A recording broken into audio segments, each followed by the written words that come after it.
నమస్కారం city news కి స్వాగతం. జిల్లా వ్యాప్తంగా ఉన్న 1,20,000 మంది కౌలు రైతులకు కౌలు గుర్తింపు కార్డులు ఇచ్చి బ్యాంకుల ద్వారా రుణాలు ఇప్పించాలని ఆంధ్రప్రదేశ్ రైతు సంఘం నేతలు కలెక్టరేట్లో ఆందోళన వ్యక్తం చేశారు. ఈ సందర్భంగా ఏపీ రైతు సంఘం అధ్యక్షులు కొల్లి రంగారెడ్డి మాట్లాడుతూ ప్రస్తుతం నెలకొన్న వర్షాభావం కారణంగా కరువు జిల్లాలుగా ప్రకటించి రైతులకు నష్టపరిహారం ఇవ్వాలని డిమాండ్ చేశారు. అంతేకాకుండా రైతులు పండించిన పంటకు గిట్టుబాటు ధర కల్పించాలని విజ్ఞప్తి చేశారు. ప్రభుత్వం వెంటనే పంటల బీమా చేసి రైతులను ఆదుకోవాలని కోరారు. ఈ కార్యక్రమంలో సిపిఐ సహాయ కార్యదర్శి చిన్న తిరుపతయ్య, విఠల్ రెడ్డి, పివి జగన్నాథం, సత్యనారాయణ, జాన్ బాబు తదితరులు పాల్గొన్నారు. కౌలు రైతులకి 2014, 2019, 2024 3 మాటలు గవర్నమెంట్ 3 చట్టాలు తీసుకొచ్చారు. ఏ చట్టం రైతాంగానికి ఉపయోగపడతలేదు. కౌలు రైతులు ఈ రాష్ట్రంలో ఉన్నది 26 లక్షల మంది ఉన్నారు. మన జిల్లా వచ్చేది 1,00,00,000 మంది కౌలు రైతులు ఉన్నారు. వాళ్ళకి మరి అన్నదాత సుఖీభావం లేదు, పంట నష్టం ఇవ్వటం లేదు. మరి దాదాపు అన్ని రకాల విత్తనాలు, ఎరువులు, పురుగు మందులు విపరీతంగా పెంచున్నారు. అవన్నీ సబ్సిడీలు రైతులకి, కౌలు రైతులకి, ఎస్టీ, ఎస్సీ అనేక రకాల పేదవాళ్ళే భూములు కౌలు చేస్తున్నారు. ఈ ఎన్డీఏ ప్రభుత్వం విధానాలే దీనికి కారణం. 3 చట్టాలు తెచ్చారు, అవి రద్దు చేసి రైతులకు గిట్టుబాటు ధర ఇస్తున్నారు. గిట్టుబాటు ధర లేదు. మన రాష్ట్రంలో చూస్తే మొక్కజొన్నకి 24,400 ఇస్తున్నారు. ఎక్కడ కూడా కొనుగోలు చేయకపోగా ఈరోజు 1,600, 1,700 మొక్కలు రైతులు ఈరోజు 2,800 మొక్కజొన్న అమ్ముతుంది. దళారుల్ని ప్రోత్సహిస్తుంది ఈ ప్రభుత్వాలు, కేంద్ర రాష్ట్ర ప్రభుత్వాలు. అదేవిధంగా వ్యవసాయాన్ని కార్పొరేట్లకి చేసే విధంగా ఈ సంస్కరణలు చెప్తే రైతుకి 80-60% రైతులు ఈరోజు భారతదేశంలో రైతు వ్యవసాయం మీద ఆధారపడి బతికేటువంటి దేశం. మన దేశంలో రైతుల గురించి కేంద్ర రాష్ట్రాలు పట్టించుకోలేదు. అందుకోసం మార్పు కావాలనే విధానంతో ఈ నెల 6వ తారీఖు నుంచి ఈ నెల 26 వరకు వివిధ ప్రజా సంఘాలు, అదేవిధంగా పాదయాత్రలు చేసుకుంటూ ఈరోజు భారత కమ్యూనిస్ట్ పార్టీ, అదేవిధంగా రైతు సంఘాలు, ప్రజా సంఘాలు పిలిపించి ఈ కార్యక్రమాలు చేయడం జరుగుతుంది. కలెక్టరేట్లో ప్రజా సమస్యల పరిష్కార వేదిక కార్యక్రమం జరిగింది. జిల్లా నలుమూల నుంచి వచ్చిన బాధితులు తమ సమస్యలు పరిష్కరించాలంటూ డిఆర్ఓ కాజావలికి వినతులు అందించారు. ప్రతి సోమవారం కలెక్టరేట్లో నిర్వహించే ప్రజా సమస్యల పరిష్కార వేదికకు బాధితులు బారులు తీరారు. ఫిర్యాదులను జిల్లా ఉన్నతాధికారులు స్వీకరించారు. ఆయా సమస్యల పరిష్కారంకు తగు చర్యలు తీసుకుంటామని భరోసా కల్పించారు. నందివెలుగు గ్రామంలో తమ ఇళ్ల నుంచి వచ్చే మురుగునీటిని బయటకు వెళ్లకుండా వెంకటేశ్వరరావు అనే వ్యక్తి అడ్డుకట్ట వేసి ఇబ్బందులకు గురిచేస్తున్నారని పడమట బజార్ వాసులు ఫిర్యాదు చేశారు. రాజకీయ నాయకులు అండతో తనకు కాలువతో సంబంధం లేకపోయినా వేధిస్తున్నారని ఆవేదన వ్యక్తం చేశారు. దొంగ డాక్యుమెంట్లతో స్థలం ఉందంటూ నమ్మించి 2 టీచర్లు 25 లక్షలు తీసుకుని మోసం చేశారని దాచేపల్లి మండలం తక్కెళ్లపాడు గ్రామానికి చెందిన కింజంశెట్టి వెంకటేశ్వర్లు, తురపాటి శివలింగారెడ్డి డిఆర్ఓకు ఫిర్యాదు చేశారు. గుంటూరు పొన్నూరు రోడ్లో ముస్లిం కళాశాల సమీపంలో 275 చదరపు గజాల స్థలాన్ని ప్రభుత్వ ఉపాధ్యాయుని నన్నపనేని రత్నమాల, ఆమె భర్త శివరామకృష్ణ వద్ద కొనుగోలు చేసి మోసపోయామని తెలిపారు. వాళ్ళ హస్బెండ్ శివరామ ప్రసాద్ గారు, అతనేమో దుర్గిరాల్లో క్రాప్ టీచర్ అండి. వాళ్ళిద్దరూ కలిసి మాకు ఒక స్థలాన్ని ఇద్దరికి అమ్మారండి. అంటే 275 గజాలు ఆ స్థలం, ఒక 108 గజాలు కింజంశెట్టి వెంకటేశ్వర గారికి, 167 గజాలు తిరుపాటి గోవిందమణి పేరు మీద చేపించారండి. ఎక్కడిది? అది పొన్నూరు రోడ్డు ముస్లిం కాలేజ్ ఆపోజిట్లో చంద్రబాబు నాయుడు కాలనీ అండి. మొత్తం రిజిస్ట్రేషన్తో 15,30,000 నాకైంది. ఈయనకి 9,60,60,000 ప్లస్ రిజిస్ట్రేషన్ అమౌంట్ ఎంత అయింది నాకు ఐడియా లేదు సార్. నేను ముందు చేయించుకున్నాను. పట్టింది మాకు న్యాయబద్ధం జరగాలని కోరుకుంటున్నాను. ఇద్దరి మీద 5 లక్షలు. మిమ్మల్ని మోసం చేసింది ఎవరండి? టీచర్ నలపలేని రత్నమాల. ఆయన పేరు శివరామకృష్ణ. వాళ్ళు ఎక్కడ చేస్తున్నారు? ఒట్టు చెరుపు రామ చేస్తుంది. Duggirala crop teacher. ఇద్దరు టీచర్లే? ఇద్దరు టీచర్. మాకు కాలువ కావాలి సార్, మాకు ఇంకేమొద్దు. మేమేమో పని చేసుకునే వాళ్ళు, మాకు కాలువ కావాలి. ఓన్లీ మేము కాలువ కట్టుకుంటాం. మనోహర్ గారి దగ్గరికి వెళ్ళాం, అర్జీ ఇచ్చాం. మనోహర్ గారు కూడా పట్టించుకోవాలి. అంటేనే వాళ్ళు మనోహర్ గారు బలం ఉంది, మాకు మీరు చేతం చేసుకోండి అంటున్నారు. సొంతగల్లి అండి, మరి మురుగునీళ్ళు పోవాలి కదా సార్. 10 ఇళ్ళు ఉండి మేము ఇబ్బంది పడిపోతున్నాం. పిల్లలకి వాళ్ళందరికీ ఇదిగోండి సార్ ఫుటేజ్ తీసాము. సౌమ్య నర్సింగ్ కళాశాల విద్యార్థులను వేధిస్తున్న ప్రిన్సిపల్ సమీర్ చంద్రను సస్పెండ్ చేయాలంటూ ఎన్ఎస్యుఐ నేతల ఆధ్వర్యంలో కలెక్టరేట్ ఎదుట ఆందోళన వ్యక్తం చేశారు. ఈ సందర్భంగా ఎన్ఎస్యుఐ కోఆర్డినేటర్ కరీం మాట్లాడుతూ సౌమ్య నర్సింగ్ కళాశాల ప్రిన్సిపల్ సమీర్ చంద్ర విద్యార్థులను అసభ్య పదజాలంతో వేధిస్తున్నారని చెప్పారు. అయితే ఆగస్టు 6వ తేదీన కలెక్టర్కు వినతి పత్రం ఇస్తే ఇంతవరకు అతనిపై చర్యలు లేవని మండిపడ్డారు. గత 10 రోజులుగా ఆడపిల్లలు రోడ్డుపైన ఉంటే ఇంతవరకు ఏ అధికారి కూడా పట్టించుకోలేదన్నారు. వెంటనే కరస్పాండెంట్ సమీర్ చంద్రను సస్పెండ్ చేసి నర్సింగ్ విద్యార్థులను వేరే కాలేజీలో చేర్పించాలని డిమాండ్ చేశారు. ఈ కార్యక్రమంలో సౌమ్య నర్సింగ్ కళాశాల విద్యార్థులు, ఎన్ఎస్యుఐ నాయకులు పాల్గొన్నారు. మహిళా విద్యార్థినులను కూడా చూడకుండా అసభ్యకరంగా మాట్లాడినటువంటి విధానం పైన 6వ తారీఖున ఈ నెల 6వ తారీఖున పాతగుంటూరు పోలీస్ స్టేషన్లో కంప్లైంట్ నమోదు చేయడం జరిగింది. దాని తర్వాత సోమవారం రోజున గ్రీవెన్స్లో విద్యార్థులు వెళ్ళి కలెక్టర్ గారికి వినతి పత్రం ఇవ్వడం జరిగింది.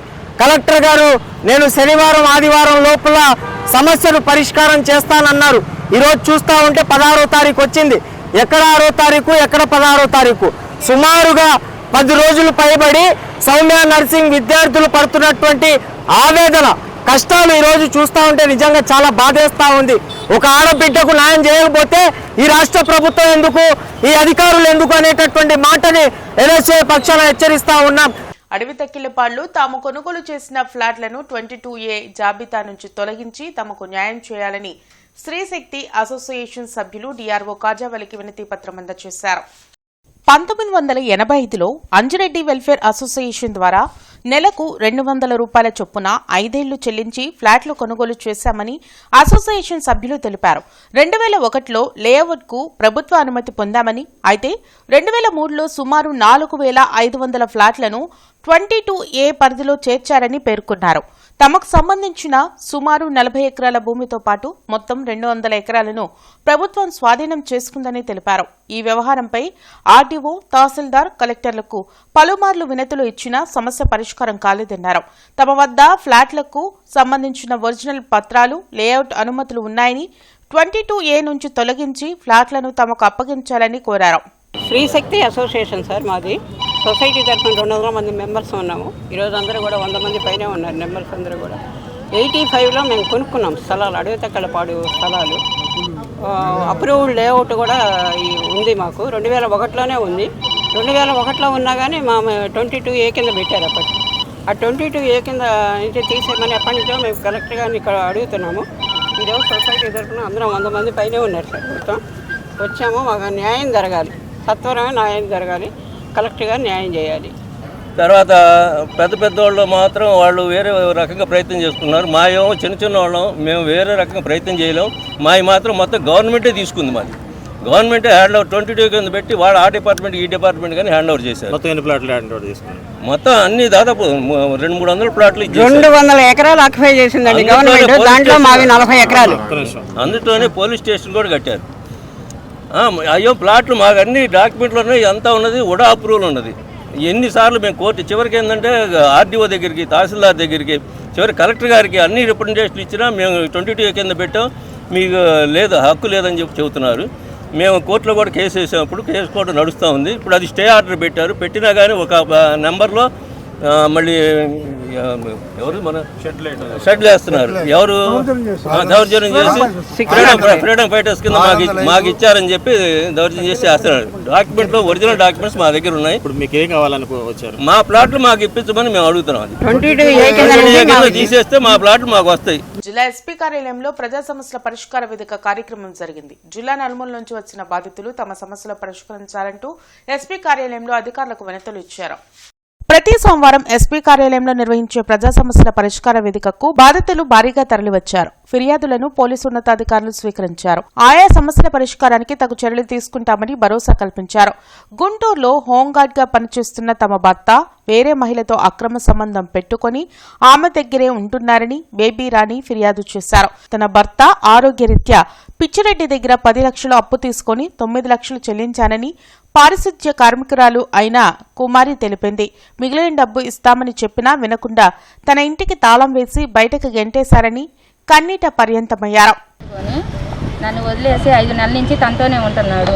ఉంటుంటే ఇంకా పోలీస్ స్టేషన్కి వెళ్ళి కంప్లైంట్ పెట్టాను. కంప్లైంట్ తీసుకోవట్లేదు. నేను ఫోన్ చేసి ఏమంటే మీరు రాండి అని చెప్పేసానంటే మా ఆయన రాను కూడా రావట్లేదు. కనీసం సార్లు ఫోన్ చేసినా కానీ ఫోన్ స్విచ్ ఆఫ్ చేసి పెట్టుకుంటున్నాడే కానీ కనీసం రాను కూడా రావట్లేదు, రెస్పాన్స్ కూడా అవ్వటం లేదు.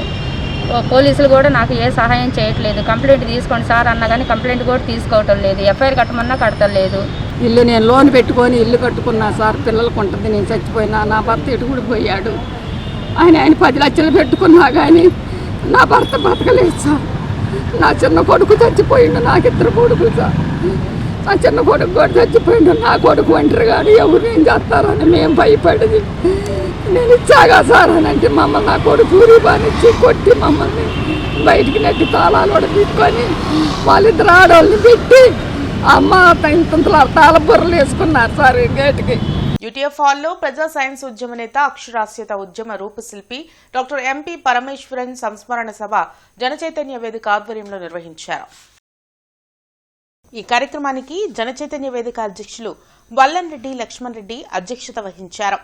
శాసన మండలి మాజీ సభ్యులు విటపు బాలసుబ్రహ్మణ్యం ప్రసంగిస్తూ ఎంపీ పరమేశ్వరన్ కేరళకు చెందిన వారైనప్పటికీ వారు రూపొందించిన విజ్ఞాన, అక్షరాస్యత వ్యూహాలు ఆంధ్రప్రదేశ్లోని గ్రామీణ ప్రాంతాల్లో లక్షలాది మంది జీవితాలలో వెలుగులను నింపడమే కాకుండా మహిళా సాధికారతకు, ప్రజా ఉద్యమాలకు పునాది వేశాయన్నారు. ఆయన సిద్ధాంతాలను, ఆశయాలను ముందుకు తీసుకువెళ్లడమే మనం ఆయనకి అర్పించే నిజమైన నివాళి అన్నారు. 1956 నుంచి 1976 వరకు బొంబాయిలోని బాబా అటామిక్ రీసెర్చ్ సెంటర్లో అణుశాస్త్రవేత్తగా కృషి చేసి అనంతరం రాజీనామా చేసి కేరళ శాస్త్ర సాహిత్య పరిషత్ను బలోపేతం చేశారని తెలిపారు. అనంతరం లక్ష్మణ్ రెడ్డి ప్రసంగిస్తూ ఎంపీ పరమేశ్వరన్ స్ఫూర్తితో 1990లో అక్షరాస్యత వ్యాప్తి కోసం భారత జ్ఞాన విజ్ఞాన సమితిని నేషనల్ లిటరసీ మిషన్ సహకారంతో నాటి కేంద్ర విద్యాశాఖ కార్యదర్శి అనిల్ బోర్డియాలతో పాటు ఏఏఎస్ అధికారులు ఎలన్ మిశ్రా, అనితా కౌల్ నేతృత్వంలో దేశవ్యాప్తంగా సంపూర్ణ అక్షరాస్యత ఉద్యమం ప్రజా ఉద్యమంగా నడిచిందన్నారు. అనంతరం వక్తలందరూ డాక్టర్ ఎంపీ పరమేశ్వరన్ చిత్రపటానికి పూలమాలలు వేసి నివాళులర్పించి మౌనం పాటించారు. ఈ కార్యక్రమంలో జన విజ్ఞాన వేదిక రాష్ట్ర ప్రధాన కార్యదర్శి తవ్వా సురేష్, గుంటూరు జిల్లా అధ్యక్షులు జాన్ బాబుతో పాటు వివిధ ప్రజా సంఘాల, కార్మిక సంఘాల నేతలు పెద్ద సంఖ్యలో పాల్గొన్నారు. తప్పదు, ఈ ఘర్షణకు కూడా సిద్ధపడి కార్యకర్తలు దీంట్లో పనిచేయాలి తప్ప అమాయకంగా పనిచేస్తే కుదిరే వ్యవహారం కాదు. ఈ పాయింట్ ఎంపీకి తెలియకుండా దీంట్లోకి ఏం దిగల. మా అందరికి కూడా ఈ పాఠం చెప్పేది ఇచ్చాడు ఆయన. మాకు కూడా కళ్ళ ముందర అర్థమవుతానే ఉన్నదన్నమాట. ఇది ఒక పెద్ద విషయం.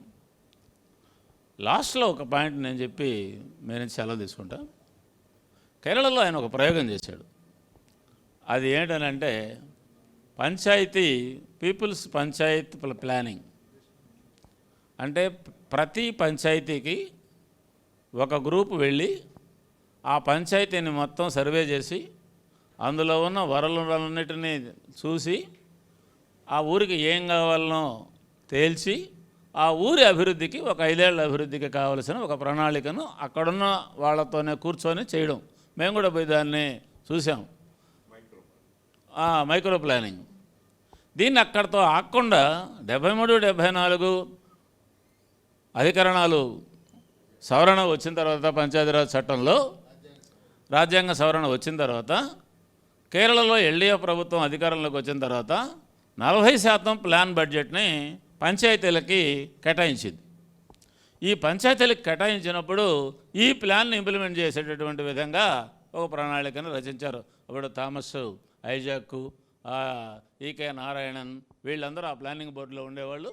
మన ఎంపీ పరమేశ్వరన్ గారు కూడా ఆ కమిటీలో ఉండేవాళ్ళు. అమరావతి సాహితీ మిత్రుల ఆధ్వర్యంలో జరిగిన 10వ వార్షికోత్సవ సభకు డాక్టర్ శివకుమార్ ముఖ్య అతిథిగా హాజరయ్యారు. తాలూకా కార్యాలయం వద్ద ఉన్న పెన్షనర్స్ భవన్లో జరిగిన వార్షికోత్సవ సభకు పలువురు కవులు, కవయిత్రులు హాజరయ్యారు. ఈ సందర్భంగా రావి రంగారావు మాట్లాడుతూ సాహితీ మిత్రుల సంస్థ స్థాపించి 10 ఏళ్లయిందన్నారు. అందుకే 10 ఏళ్ల పండుగ జరుపుకుంటున్నామన్నారు. నూతనంగా 16 మంది కవులు రచించిన 20 పుస్తకాలను ఆవిష్కరించామన్నారు.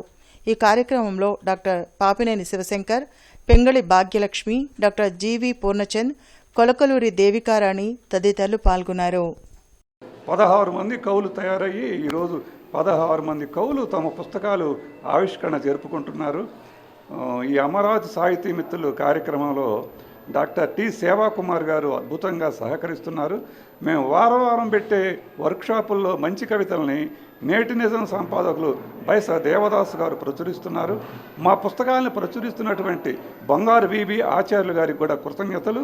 గుంటూరు ప్రజలకు 2 తెలుగు రాష్ట్రాల్లో మా కార్యక్రమాల్లో పాలు పంచుకున్నటువంటి సాహితీవేత్తలందరికీ కూడా కృతజ్ఞతలు. ఇవి ఇప్పటివరకు ఉన్న వార్తా వివరాలు. మరికొన్ని వార్తా విశేషాలతో మళ్ళీ కలుద్దాం. అంతవరకు సెలవు. నమస్కారం.